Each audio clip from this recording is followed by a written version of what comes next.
Hello, and welcome to another session of the world's 100 greatest books from IntelliQuest.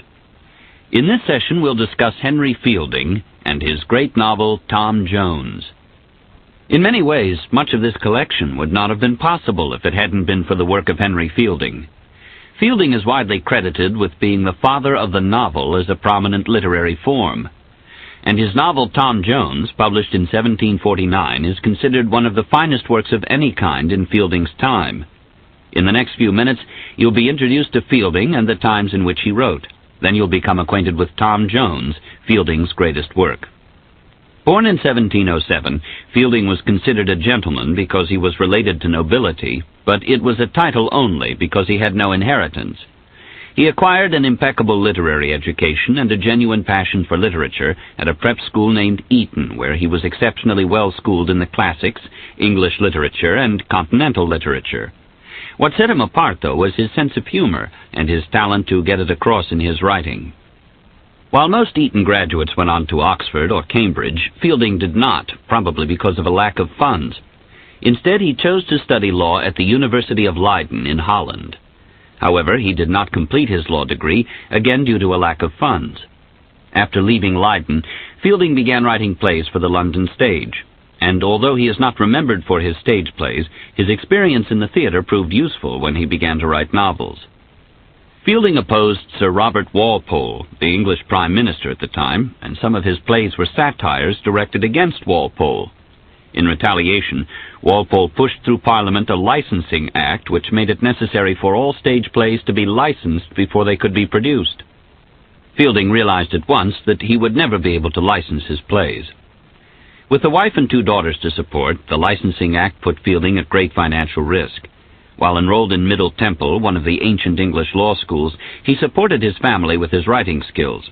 He contributed essays to a magazine called The Champion, showing a depth of concern for social issues. About that time, Pamela, which is believed to be the first English novel, was published by Samuel Richardson. The tightly organized story, which featured extensive character studies and dealt with sensitive moral issues, was a huge success. It had, however, many failings on which Fielding would improve. While Fielding was a professional writer who was aware of changes in taste and the desires of the public, Richardson is described as ill-educated and humorless. Yet it was Richardson's work that inspired Fielding to become a novelist. In 1741, Fielding wrote a satire called Shamala, poking fun at Richardson's Pamela. Then he followed that in 1742 with Joseph Andrews, a thoughtful comic romance about Pamela's brother.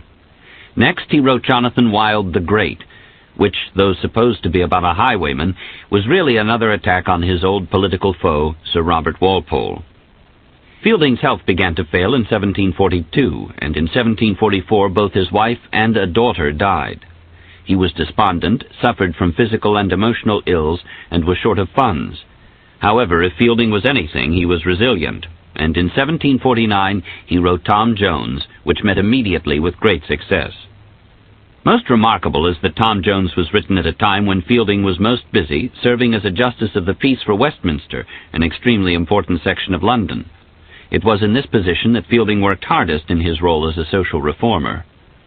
4 years after the death of his first wife, he married Mary Daniel, who had been a servant girl in his household. The marriage illustrates that Fielding, although born a gentleman, did not hold social prejudices. In 1754, Fielding died in Lisbon, Portugal. His last work was A Journal of a Voyage to Lisbon. Fielding wrote at a time that was just at the beginning of the Industrial Revolution. Then most gentlemen were landholders or city dwellers, but to be considered a real gentleman one had to spend at least part of the year in London. Thus, most landowners, who had their land worked by tenant farmers who shared in little of the wealth, had homes in London and spent considerable time participating in London's social life. Fielding's works have never lost their audience. Tom Jones was made into a movie in 1963, and Joseph Andrews reached the silver screen in 1977. Tom Jones, however, remains the finest example of Fielding's work. It is the story of an illegitimate young man who is temporarily banished by his benefactor, but eventually, after many misadventures, winds up receiving his proper inheritance and marrying the girl of his dreams. Tom's story begins in the home of Squire Allworthy, owner of one of the largest estates in Somersetshire, and the well-respected local magistrate. Allworthy lives alone with his plain, past-30 sister Bridget. His wife had died 5 years earlier, and all 3 of his children had died in infancy. Allworthy is described by Fielding as a man who had a good heart and no family. Hence, doubtless, it will be concluded by many that he lived like an honest man, owed no one a shilling, took nothing but what was his own, kept a good house, entertained his neighbours with a hearty welcome at his table, and was charitable to the poor. When Allworthy returns from a 3-month trip to London, he finds a surprise waiting for him. Fielding writes, "He was preparing to step into bed when, upon opening the clothes, to his great surprise he beheld an infant, wrapped in some coarse linen, in a sweet and profound sleep between his sheets. He immediately calls Deborah Wilkins, one of his servants, to take care of the child. Mrs. Wilkins is upset. She says, 'If I might be so bold as to give my advice, I would have it put in a basket and sent out and laid at the churchwarden's door.' But Allworthy does not subscribe to such drastic measures, so Mrs. Wilkins, who is described as venomous, vindictive, and two-faced, takes it upon herself to find the baby's mother, whom she calls an impudent slut, a wanton hussy, an audacious harlot, a wicked jade, a vile strumpet, and more. At last her inquiries lead to Jenny Jones, a neighborhood girl. Jenny is described as no very comely girl, either in her face or person, but nature had somewhat compensated the want of beauty with a very uncommon share of understanding. Jenny had worked as a servant for a schoolmaster, and is resented in the village because of her academic accomplishments. Although there is absolutely no evidence that Jenny was the mother, she surprisingly admits to it when confronted by Mrs. Wilkins. However, she does not name the father, saying only that he is out of reach. Although Jenny could have been sent to prison for abandoning the child, Squire Allworthy is not only lenient with her, he provides funds so that she can start a new life elsewhere. Sometime thereafter, Squire Allworthy, who seems less than discriminating about who he befriends, takes in his home the villainous Dr. Blifil. Dr. Blifil is described by Fielding as a master of almost every other science but that by which he was to get his bread, the consequence of which was the doctor at the age of 40 had no bread to eat. Dr. Blifil, who has designs on Squire Allworthy's estate, quickly wins Bridget's heart.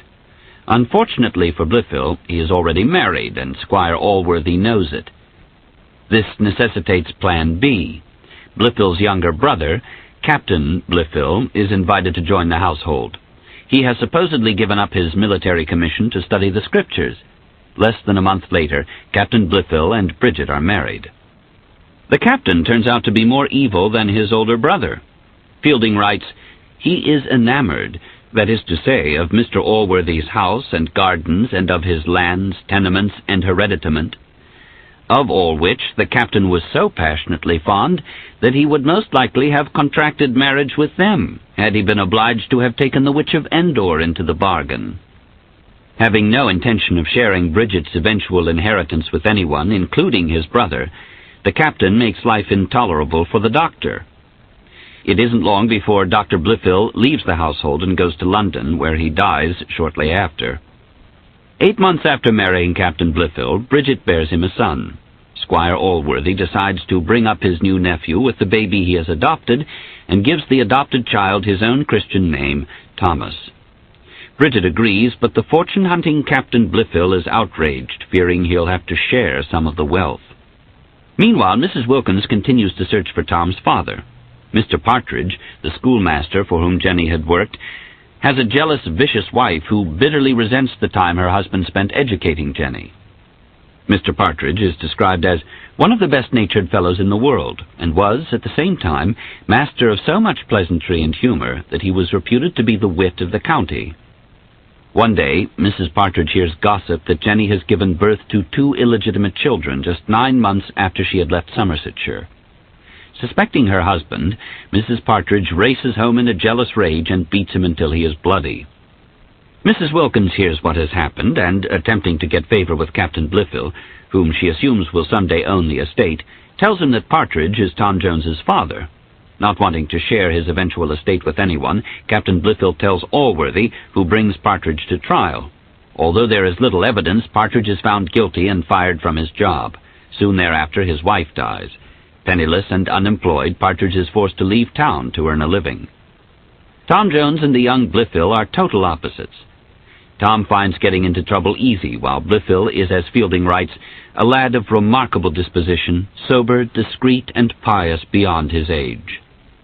Jones's major transgression at this time is that he is caught hunting pheasants in a game preserve and charged with poaching. However, Tom refuses to reveal the identity of his companion, Squire Allworthy's gamekeeper, Black George, who was not caught.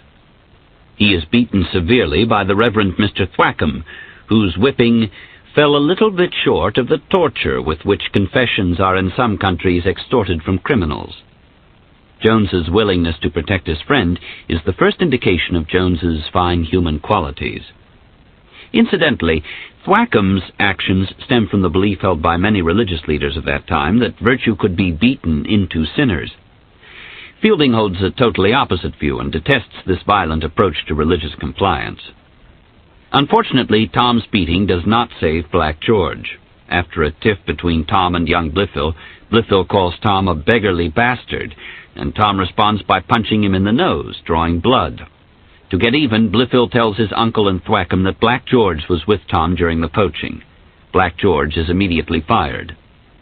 When the story became public, Fielding writes, many people differed in judging the conduct of the two lads. Master Blifil was generally called a sneaking rascal, a poor-spirited wretch, and other epithets of like kind, whilst Tom was honoured with appellations of a brave lad, a jolly dog, and an honest fellow. Indeed, his behaviour to Black George much ingratiated him with all the servants, and the friendship and gallantry of Tom Jones was celebrated by them all with the highest applause. In fact, even Bridget, Blifil's mother, prefers Tom over her deceitful son, who is condemned openly. At this point, Sophia, Squire Western's daughter, and the girl who will eventually be Tom's wife, is introduced to the story. She is 18 and has been taught the ways of refined ladies by her aunt, who grew up in London society. Fielding describes her as a middle-sized woman, but rather inclining to tall. Her shape was not only exact, but extremely delicate, and the nice proportion of her arms promised the truest symmetry in her limbs. Her hair, which was black, was so luxuriant that it reached her middle before she cut it to comply with modern fashion, and it was now curled so gracefully in her neck that few could believe it to be her own. Her eyebrows were full, even, and arched beyond the power of art to imitate. Her black eyes had a luster in them which all her softness could not extinguish. Her cheeks were of the oval kind, and in her right she had a dimple which the least smile discovered. Sophia's external beauty was not betrayed by her personality. Writes Fielding, her mind was every way equal to her person, for when she smiled, the sweetness of her temper diffused that glory over her countenance which no regularity of features can give. Sophia has grown up with Blifil and Tom, and much prefers Tom's playful temperament to Blifil's boring disposition. It is apparent at this point in the novel that Sophia is in love with Tom. But Tom is interested in Molly Seagrim, a daughter of Black George, who is considered one of the best-looking girls around. Molly is not only pretty, she is sexually active. Although Tom does not want to take advantage of her, after abstaining for 3 whole months, he eventually succumbs to her charms. Soon it becomes apparent that Molly is pregnant, but although her mother tries to hide it, Molly flaunts her condition at Sunday church, causing the women to be aware of her condition. After church, the women march against Molly. A melee follows, and Tom, who happens by, races to Molly's defense. By this time, she has half her clothes torn off, and Tom has to throw his coat over her and take her home. Distressed, Molly's mother says, "She has brought a disgrace upon us all. She's the first of the family that ever was a whore." On the following day, Tom hunts with Squire Western and accepts a dinner invitation at the squire's home. Present at dinner were Sophia and Parson Supple, who tells of the melee involving Molly and says that Molly was at the eve of bringing forth a bastard. Tom leaves without a word, and Sophia, seeing Tom's face, assumes that he is the father and vows to have nothing more to do with him. Tom continues to hunt with Sophia's father, and one day the squire convinces Sophia, who has not been speaking to Tom, to go along. Suddenly, Sophia's horse rears, and Tom is able to catch Sophia before she falls, breaking his arm. A surgeon recommends that Tom stay at the Westerns until recovered. During Tom's convalescence, he has many visitors, most of whom lecture him on codes of virtue. However, his most welcome visitor is Sophia, who plays for him on her harpsichord. It becomes clear that Sophia and Tom love each other. Unfortunately, Squire Western is not interested in Tom as a son-in-law because he has no inheritance. And there is the matter of Molly, which is cleared up when Tom discovers that others have had affairs with her and that he is probably not the father of her child. Tom feels that he can now tell Sophia he loves her. Soon thereafter, Squire Allworthy becomes seriously ill. Thinking he might die, he calls the family to his bedside and explains the provisions of his will. Young Blifil will get the bulk of the estate. Tom is to receive £1,000 outright and an annual income of £500, a tidy sum when you consider that many people lived on less than £50 a year at that time. Blifil, who has left the sick room, suddenly returns with the news that his mother Bridget has died, even though he has been warned by the doctor that such news might hasten his uncle's death. Tom is outraged by Blifil's insensitivity. But fortunately, Squire Allworthy begins to feel better. Tom is so happy he drinks too much at dinner and gets into another argument with Blifil. To avoid the fight, Tom, half drunk, takes a walk. He is sitting under a tree when Molly comes upon him. Weakened by the drink, Tom is easily lured by Molly into a nearby grove. Unfortunately for Tom, Blifil and Thwackum also pick this time to take a walk. Blifil sees Tom and a woman, he doesn't know it's Molly, go into the bushes. When Blifil and Thwackum follow Tom, he strikes Blifil and a battle begins with Tom outmanned. At that moment, Sophia, her father, Squire Western, her aunt, and Parson Supple stop by. Inquiring as to the cause of the quarrel, Squire Western discovers Molly, and Tom's credibility with Sophia is destroyed again. It is soon afterward that Sophia's aunt decides Sophia is in love, not with Tom, but with Blifil, who is Allworthy's heir. Seeing the monetary advantages of such a marriage, Squire Western decides to go along with his sister's plan. When Sophia finds out what is happening, she rebels, and when Squire Western realizes she loves Tom and not Blifil, he explodes. He tells Allworthy about all of Tom's misdeeds, including his adventure with Molly. Allworthy banishes Tom from his household and gives him what amounts to a money order for £500. After walking a short distance, Tom goes temporarily mad, and during his brief tantrum, he accidentally throws away his money order. After calming down and walking a distance, he decides he must write a farewell note to Sophia. He reaches into his pocket and discovers that his money is gone. On his way to find it, he runs into Black George, who helps him search for the paper, even though he had already pocketed it. George, despite all Tom has done for him, has no intention of giving such a large sum back. He does, however, agree to take a note to Sophia. At the time, Sophia is locked in her room because of her refusal to wed Blifil. But Black George gets Tom's note to Sophia with the help of her servant, Honor. Sophia feels sorry for Tom and sends 16 guineas, all she has, with Black George for Tom's use. George thinks about keeping the money for himself, but turns it over to Tom. Later, Tom receives a letter from Squire Allworthy requesting that he leave the area. He heads for Bristol. Meanwhile, Sophia's father and aunt, both consumed by greed, violently demand that she marry Blifil. Finally, Squire Western frightens Sophia into agreeing. He is so pleased, he gives Sophia £100 to do with as she pleases. At this point, the book turns to Tom's journeys. While Tom is visiting an inn, he meets a group of soldiers and decides to join their ranks. Tom, who looks and acts like a gentleman, is asked to dine with the officers. During the evening, Tom calls for a toast to Sophia. But one of the officers, a fellow named Northerton, says in jest that he knows Sophie Western and that she is a tramp. Tom protests, and Northerton responds by throwing a bottle at Tom, hitting him in the head and knocking him out. Northerton is locked up but escapes during the night. Tom, who must stay behind to heal his wounds, does not join the army. Tom's next adventure involves Mr. Partridge, the unfairly banished schoolmaster. Mr. Partridge, who is working as a barber, meets Tom, and after assuring Tom he is not his father, agrees to travel with him as a servant, even though Tom has little money. Tom tells Partridge that he has been disinherited by Squire Allworthy, but Partridge doesn't believe it. He thinks if he helps Tom, he'll somehow be reinstated to his schoolmaster post. During their journeys, they come across a woman, stripped half-naked, struggling with a man who is preparing to hang her from a tree with her garter. Tom knocks the villain down with his stick and discovers that it is none other than Northerton, the soldier who had hit him in the head with the bottle in the inn. After tying Northerton up, he returns to the woman and plans to escort her to the nearby town of Upton. When Tom goes back to check on Northerton, he finds that Northerton has escaped.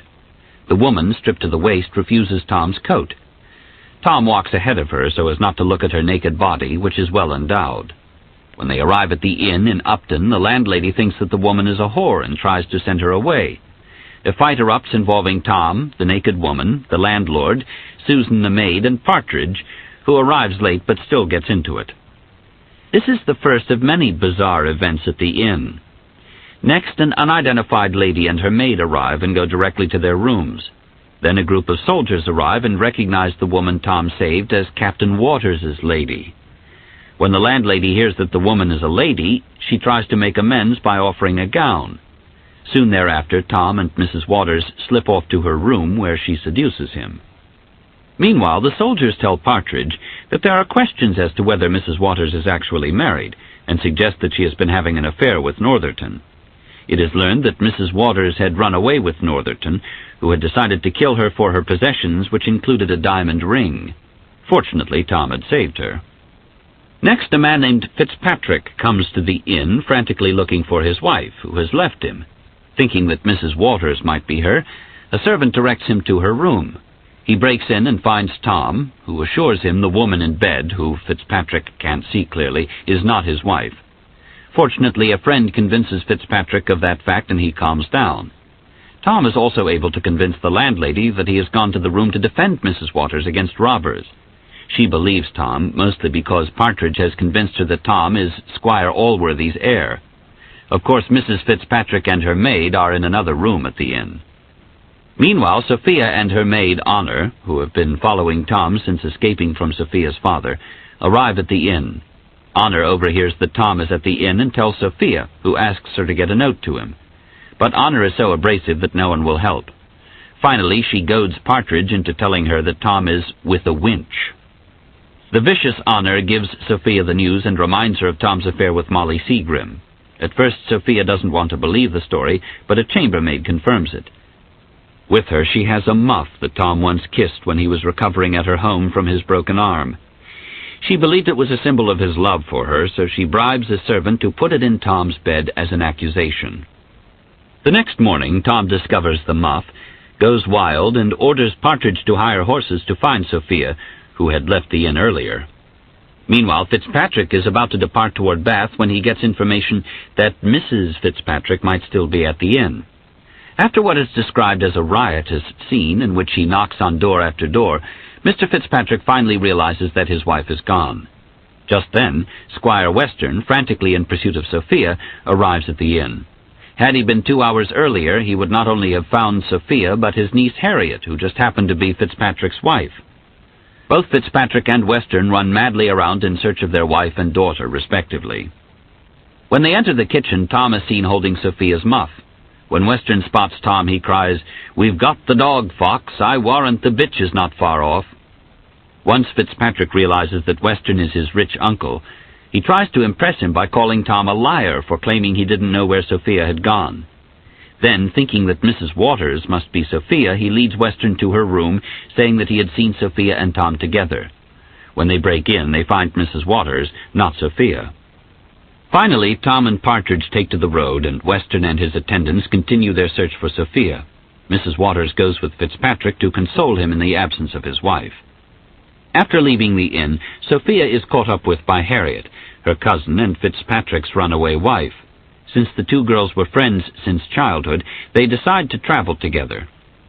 Harriet tells the story of her troubled marriage, and Sophia gives an account of her life, but because of her anger for Tom, she doesn't mention him once.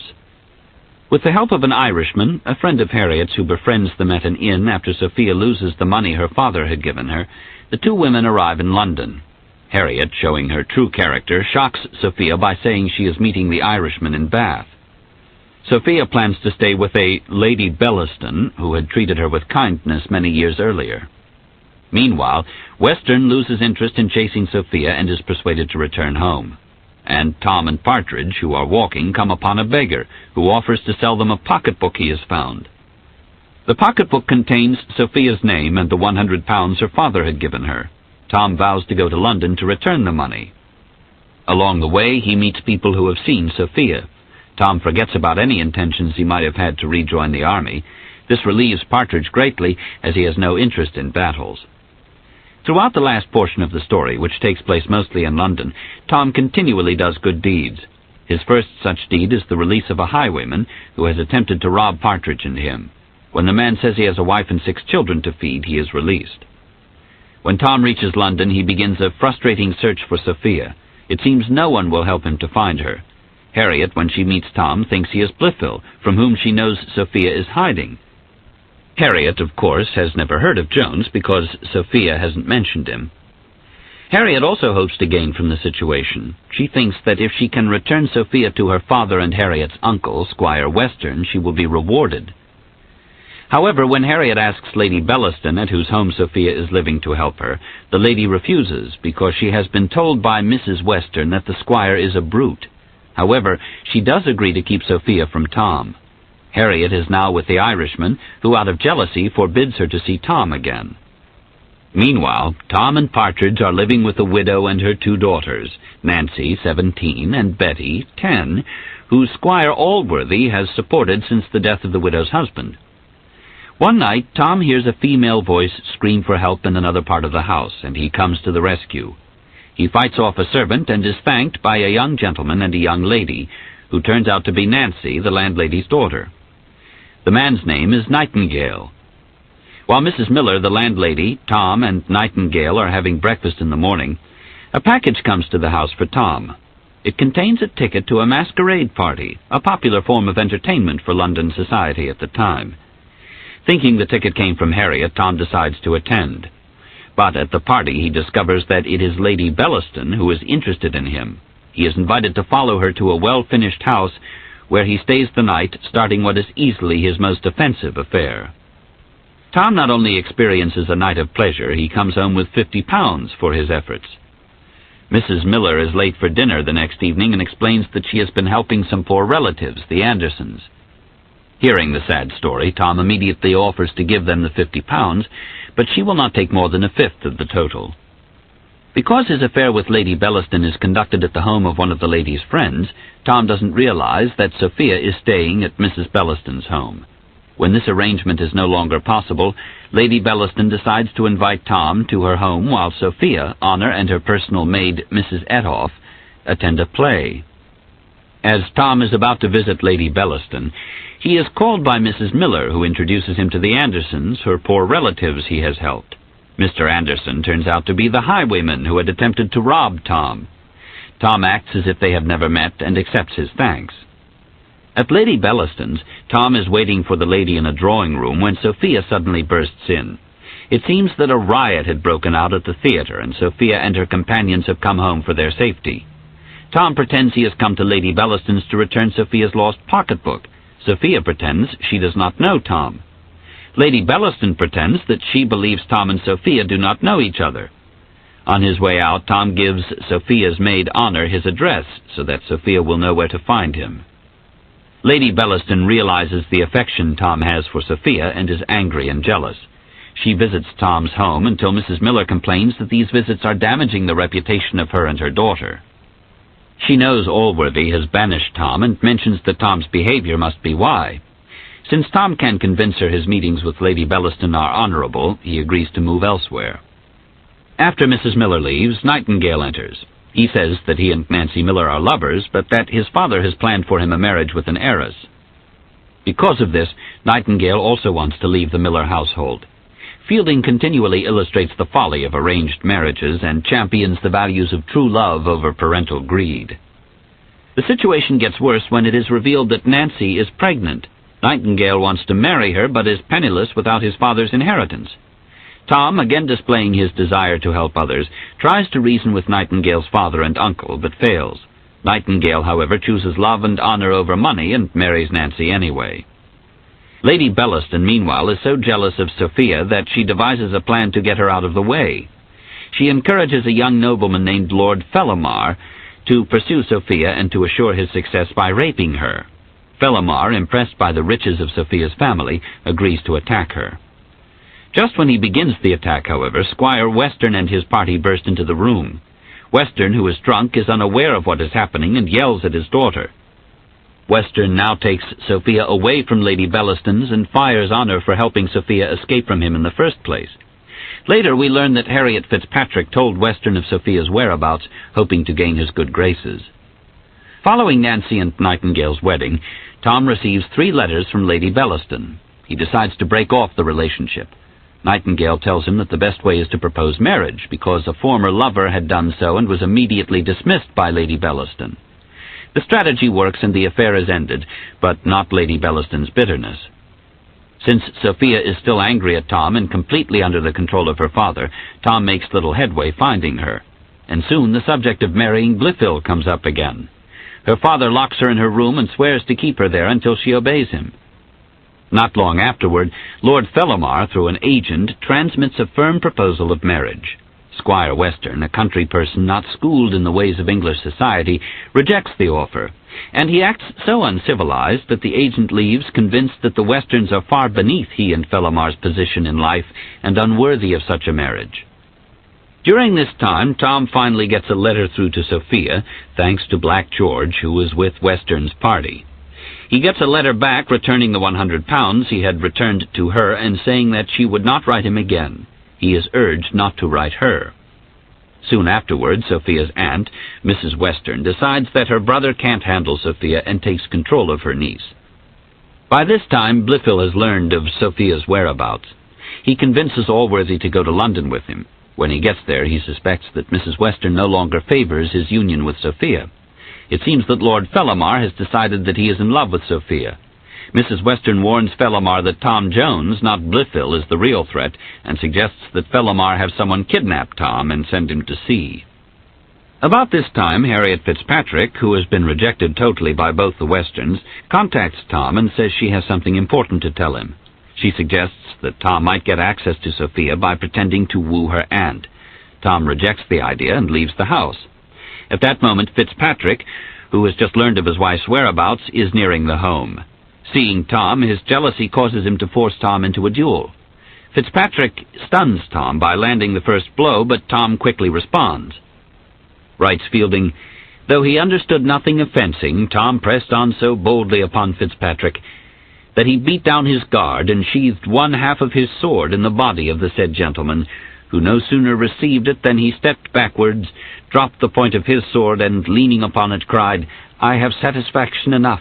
I am a dead man. I hope not, cried Jones, but whatever be the consequence, you must be sensible you have drawn it upon yourself. Witnesses immediately grab Tom and take him before a magistrate. He is sent to prison to await trial, since everyone seems sure that Fitzpatrick will die from the wound.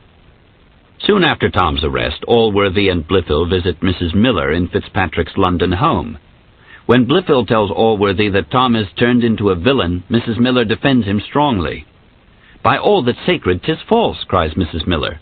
Mr. Jones is no villain.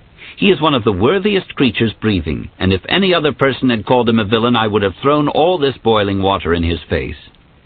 Allworthy finds it hard to believe that Mrs. Miller is talking about the Tom Jones he knows, partly because Blifil has been poisoning his mind. But Mrs. Miller tells Allworthy how she knows Jones, then persists in her praise. You are deceived, sir, she says. If they were the last words which were to issue from my lips, I would say you were deceived. And I once more repeat it. The Lord forgive those who have deceived you. I am not prepared to say the young man is without faults, but they are all the faults of wildness and youth. They are vastly overbalanced by one of the most humane, tender, honest hearts that ever a man was blessed with. Meanwhile, Mrs. Western is working feverishly to make Sophia's marriage to Lord Fellamar. And even after Sophia tells her Fellamar tried to rape her, she doesn't alter her plans. In prison, Tom is depressed because he abhors violence, because he thinks he has killed Fitzpatrick, and because of the tone of his last letter from Sophia. Mrs. Miller, Partridge, and Nightingale visit the prison and try to cheer him up. Partridge tells him Fitzpatrick is still alive, and he perks up some when Mrs. Miller agrees to take a letter to Sophia. Sophia reads the letter, which she finds confusing because Tom wrote it in a state of depression. After Sophia totally rejects another attempt by Fellamar to marry her, the scene shifts back to Tom in prison, where Tom has a surprise visitor, Mrs. Waters. She has been living with Fitzpatrick since meeting him at Upton. She assures Tom that Fitzpatrick is not likely to die and that he has acknowledged before witnesses that he started the fight. Upon hearing this news, Tom pledges to lead an exemplary life from then on, which disappoints Mrs. Waters, who would secretly hope to rekindle her affair with Tom. Meanwhile, Partridge sees Mrs. Waters and realizes she is the former Jenny Jones, the confessed mother of Tom. In horror, he believes that Tom has been guilty of incest. Black George now brings word that Sophia has returned to her father, Squire Western's residence, but is being allowed liberty because her father believes that she is going to comply with his wish to marry Blifil. Still in London, Allworthy, an old acquaintance of Nightingale's father, agrees to help Mrs. Miller resolve the differences created between the Nightingales over the marriage to her daughter.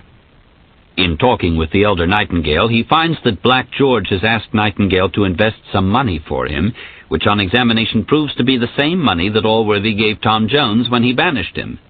He tells Nightingale to keep quiet about this issue for now.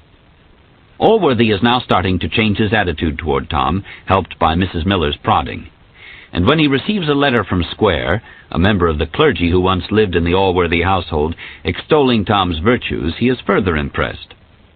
At this point, Allworthy begins to check into Tom's past. He calls Partridge and asks him why he so vehemently denies that he is Tom's father when the case against him was so plain. Partridge says he wishes Allworthy was as wrong about the identity of Tom's mother as he was about his father. Just after horrifying Allworthy by saying that Tom had had an affair with his mother, Mrs. Waters suddenly appears in the room. Speaking to Allworthy privately, Mrs. Waters tells the whole story.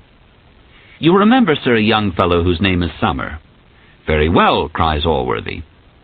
Mrs. Waters goes on to say that Summer, who died of smallpox a year after he had lived in the Allworthy house, is Tom Jones's father, and that Allworthy's sister Bridget is his mother. "Your sister was the mother of that child you found between your sheets. Be patient, sir, and I will unfold to you the whole story." Mrs. Waters then tells Allworthy that she was sworn to secrecy by his sister Bridget, who was sent away Mrs. Wilkins, and employed Jenny and her mother to take care of her during her pregnancy. Bridget intended to tell Allworthy, but never did. Meanwhile, Blifil has been doing all he can to see that Tom is convicted of the attack on Fitzpatrick. He has hired a lawyer named Dowling, who thinks he has actually been hired by Allworthy. During her conversation with Allworthy, Mrs. Waters asks why he is trying to have Tom convicted, and Allworthy replies that he has had nothing to do with it. At that moment, Dowling enters the room. He says that he believed he was acting under Allworthy's instructions. Then he confirms that Bridget was indeed Tom's mother. Bridget had given a letter to him for Allworthy, which she had given to Blifil. Blifil, however, had not given the letter to Allworthy, hoping it would mean a greater inheritance for him. Allworthy immediately goes to Squire Western's home, tells the squire that Tom is his legal heir, and apologizes for Blifil's deeds. He also praises Tom. Western says he has always liked Tom and opposed his marriage to Sophia out of greed. However, Sophia is at that moment vehemently opposed to marrying Tom and rejects him as strongly as she had Blifil. Tom is finally released from prison and begins his attempts to win Sophia. Over a period of time, Tom gradually wins her affection. Finally, she forgives Tom for all his misadventures, and they are married, have 2 children, and live in Squire Western's estate. He is moved to another estate where the hunting is supposedly better. Despite what Blifil has done to him, Tom continues his good works by making sure that Blifil receives a living. He also forgives Black George for keeping his money and makes sure that the Seagrim family, especially Molly, is taken care of. By then, George has disappeared, fearing he would be prosecuted for keeping Tom's money. Partridge is given a school and a salary by Allworthy and eventually marries Molly Seagrim. In summary, although Tom Jones is full of Fielding's social and religious commentary, it may be the first novel written designed to entertain the reader. He captures every phase of 18th century English life and all classes of people, and Fielding adds his own unbelievable coincidences to the plot to make it more entertaining. Although Tom has fallen from grace several times, his overall goodness makes him a hero to the reader. Fielding does not subscribe to the strict religious theory of the time that one sin taints a person forever. Rather, he believes that everyone has human failings and should be forgiven when they display human goodness. Fielding's vivid tale of sex, treachery, deceit, honor, and dishonor is indeed the forerunner of modern novels, even modern soap operas. A remake of the movie Tom Jones today would no doubt be a big hit, particularly when you consider the visual expression allowed in movies today. Tom Jones is truly a great story which will enthrall and entertain readers for centuries to come. This is the end of the session. Fielding was a professional writer who was aware of changes in taste and the desires of the public. Richardson is described as ill-educated and humorless. Yet it was Richardson's work that inspired Fielding to become a novelist. In 1741, Fielding wrote a satire called Shamala, poking fun at Richardson's Pamela. Then he followed that in 1742 with Joseph Andrews, a thoughtful comic romance about Pamela's brother. Next he wrote Jonathan Wild the Great, which, though supposed to be about a highwayman, was really another attack on his old political foe, Sir Robert Walpole. Fielding's health began to fail in 1742, and in 1744 both his wife and a daughter died. He was despondent, suffered from physical and emotional ills, and was short of funds. However, if Fielding was anything, he was resilient, and in 1749 he wrote Tom Jones, which met immediately with great success. Most remarkable is that Tom Jones was written at a time when Fielding was most busy serving as a Justice of the Peace for Westminster, an extremely important section of London. It was in this position that Fielding worked hardest in his role as a social reformer. 4 years after the death of his first wife, he married Mary Daniel, who had been a servant girl at the University of Leiden in Holland. However, he did not complete his law degree, again due to a lack of funds. After leaving Leiden, Fielding began writing plays for the London stage, and although he is not remembered for his stage plays, his experience in the theatre proved useful when he began to write novels. Fielding opposed Sir Robert Walpole, the English Prime Minister at the time, and some of his plays were satires directed against Walpole. In retaliation, Walpole pushed through Parliament a licensing act which made it necessary for all stage plays to be licensed before they could be produced. Fielding realized at once that he would never be able to license his plays. With a wife and 2 daughters to support, the licensing act put Fielding at great financial risk. While enrolled in Middle Temple, one of the ancient English law schools, he supported his family with his writing skills. He contributed essays to a magazine called The Champion, showing a depth of concern for social issues. About that time, Pamela, which is believed to be the first English novel, was published by Samuel Richardson. The tightly organized story, which featured extensive character studies and dealt with sensitive moral issues, was a huge success. It had, however, many failings on which Fielding would improve. Walpole died 5 years earlier, and all 3 of his children had died in infancy. Allworthy is described by Fielding as a man who had a good heart and no family. Hence, doubtless, it will be concluded by many that he lived like an honest man, owed no one a shilling, took nothing but what was his own, kept a good house, entertained his neighbors with a hearty welcome at his table, and was charitable to the poor. When Allworthy returns from a 3-month trip to London, he finds a surprise waiting for him. Fielding writes, "He was preparing to step into bed when, upon opening the clothes, to his great surprise, he beheld an infant, wrapped in some coarse linen, in a sweet and profound sleep between his sheets." He immediately calls Deborah Wilkins, one of his servants, to take care of the child. Mrs. Wilkins is upset. She says, "If I might be so bold as to give my advice, I would have it put in a basket and sent out and laid at the churchwarden's door." But Allworthy does not subscribe to such drastic measures, so Mrs. Wilkins, who is described as venomous, vindictive, and two-faced, takes it upon herself to find the baby's mother, whom she calls an impudent slut, a wanton hussy, an audacious harlot, a wicked jade, a vile strumpet, and more. At last her inquiries lead to Jenny Jones, a neighborhood girl, in his household. The marriage illustrates that Fielding, although born a gentleman, did not hold social prejudices. In 1754, Fielding died in Lisbon, Portugal. His last work was A Journal of a Voyage to Lisbon. Fielding wrote at a time that was just at the beginning of the Industrial Revolution. Then most gentlemen were landholders or city dwellers, but to be considered a real gentleman one had to spend at least part of the year in London. Thus, most landowners who had their land worked by tenant farmers who shared in little of the wealth had homes in London and spent considerable time participating in London's social life. Fielding's works have never lost their audience. Tom Jones was made into a movie in 1963, and Joseph Andrews reached the silver screen in 1977. Tom Jones, however, remains the finest example of Fielding's work. It is the story of an illegitimate young man who is temporarily banished by his benefactor, but eventually, after many misadventures, winds up receiving his proper inheritance and marrying the girl of his dreams. Tom's story begins in the home of Squire Allworthy, owner of one of the largest estates in Somersetshire, and the well-respected local magistrate. Allworthy lives alone with his plain, past-30 sister Bridget. His wife had died. Hello, and welcome to another session of the world's 100 greatest books from IntelliQuest. In this session, we'll discuss Henry Fielding and his great novel, Tom Jones. In many ways, much of this collection would not have been possible if it hadn't been for the work of Henry Fielding. Fielding is widely credited with being the father of the novel as a prominent literary form, and his novel Tom Jones, published in 1749, is considered one of the finest works of any kind in Fielding's time. In the next few minutes, you'll be introduced to Fielding and the times in which he wrote. Then you'll become acquainted with Tom Jones, Fielding's greatest work. Born in 1707, Fielding was considered a gentleman because he was related to nobility, but it was a title only because he had no inheritance. He acquired an impeccable literary education and a genuine passion for literature at a prep school named Eton, where he was exceptionally well schooled in the classics, English literature, and continental literature.